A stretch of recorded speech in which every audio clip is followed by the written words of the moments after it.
तरी मी त्याची आता भेट घेणार आहे. आणि मला खात्री आहे की काही मुद्द्यांवर सरकारचं समाधान करू.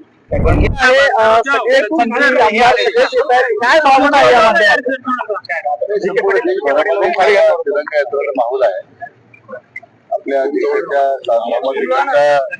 आणि एकमेकांचा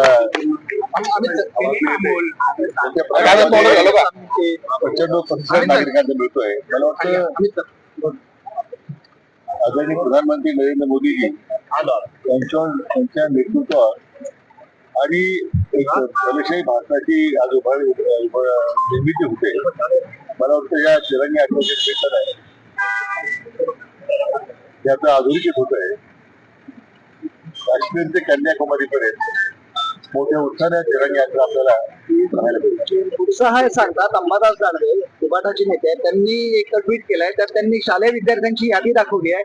भाजप सक्तीनं विद्यार्थ्यांना घेऊन येत आहे अशा पद्धतीचं त्यांचं म्हणणं आहे आणि तिरंगा यात्रा त्याला नाव देत असं की जुनी मराठीमध्ये म्हणे नाचता येते अंगावर आहे.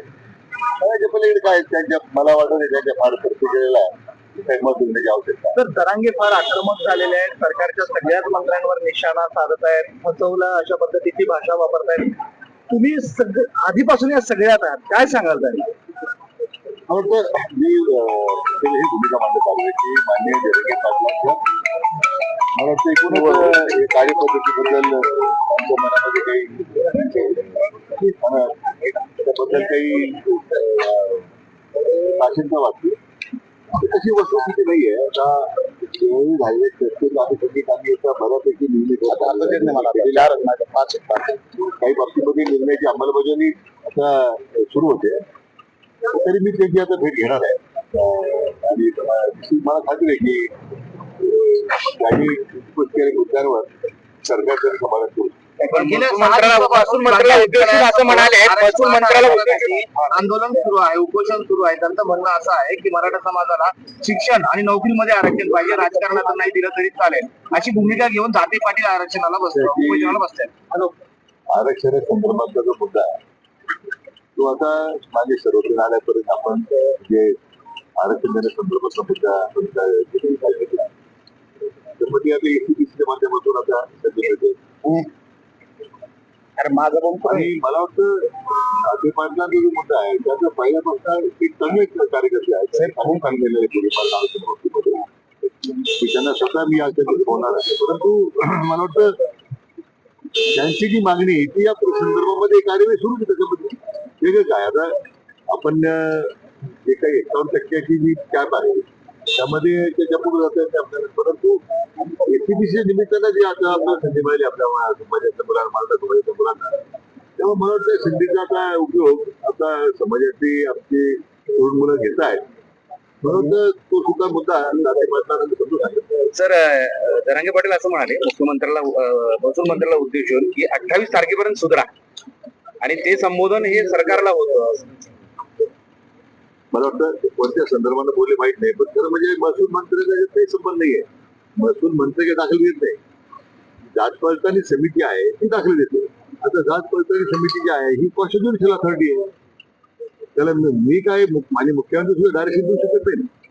त्यांना जे उद्या तुझं काही घडलं काही चुकीचं झालं तर त्यामध्ये अनेक अशी घटना आहेत की लोक न्यायालयात जातात.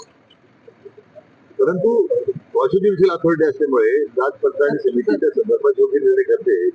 त्यात महसूल मंत्र्यांचं काही मला वाटतं मान्य बावनकुळे साहेबांच्या बद्दल विनाकारण मान्य पाटलांचा गैरसमज झाला दिसतोय. म्हणून म्हटलं मी त्यांना भेटून मला वाटतं या सगळ्या विषयाची त्यांना 28 तारखेच्या आत काही भेटण्याचा प्लॅन आहे काही म्हणजे ते 29 पासूनचं आंदोलन त्यांनी जाहीर केलं आहे.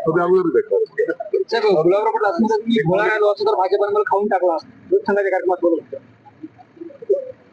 कोण कोणत्या पद्धतीने कशामुळे बोलतो मला माहित नाही. गुलाबरावांनी कशामुळे गोष्ट वगैरे त्यानंच ठरलं पाहिजे.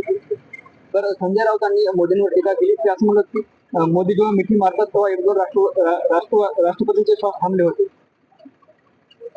संजय राऊतांना काही साक्षात्कार झाला माहित नाही. रोज साक्षात्कार होतो सकाळी कसं कोंबडा त्यानंतर जो काही मान देतो. मला वाटतं त्या पद्धतीने त्यांची एक सवय झालेली आहे ते नव्हतं फार मनोर घेतलं. शरद पवारांनी ट्विट केलं होतं की 36,000 कंपन्या बंद पडल्या, मात्र त्यांना मुख्यमंत्र्यांनी उत्तर दिले गैरसमज पसरू नका म्हणून. शेवटी मान्य मुख्यमंत्र्यांनी स्पष्टीकरण दिल्यानंतर मी काय सांगणार.